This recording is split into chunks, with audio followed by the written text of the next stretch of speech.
চাঁদা চাই মনে করেন আমার কাছে, আমি তো মহিলা মানুষ, আমি বাচ্চাটা নিয়ে একা থাকি।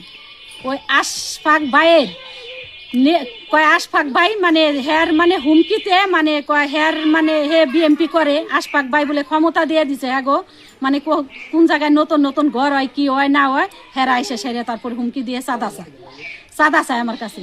তাহলে আমি হলে মহিলা মানুষ, ওরা যে আমার এরকম হুমকি দিয়ে যে এরকম করে আমার ঘর বাড়ি এমনি লুটপাট করলো, আমি চাঁদা দিইনি দেখে 10 লক্ষ টাকা চাঁদা চাইছি।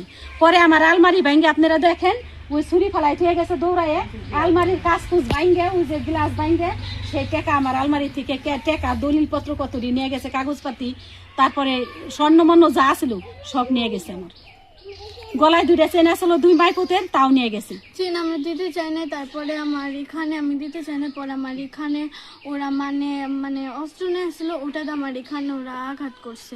আঘাত করার পরে আমার মানে আমি আর কোনো কিছু কথা বলতে পারি না, পরে ওরা আমার চেন নিয়ে গেছে আর আমার আম্মুর।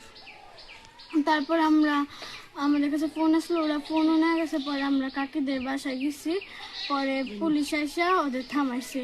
আর আমাদের চাল মানে ঘরে সব কিছু ওরা ভাঙ্গা চুরি করছে। পরে আমাদের উপরে চাল আসছিল, ওটা ভাঙতে চাইছিল, পরে পুলিশ এসে থামানোর পরে তারা গেছে।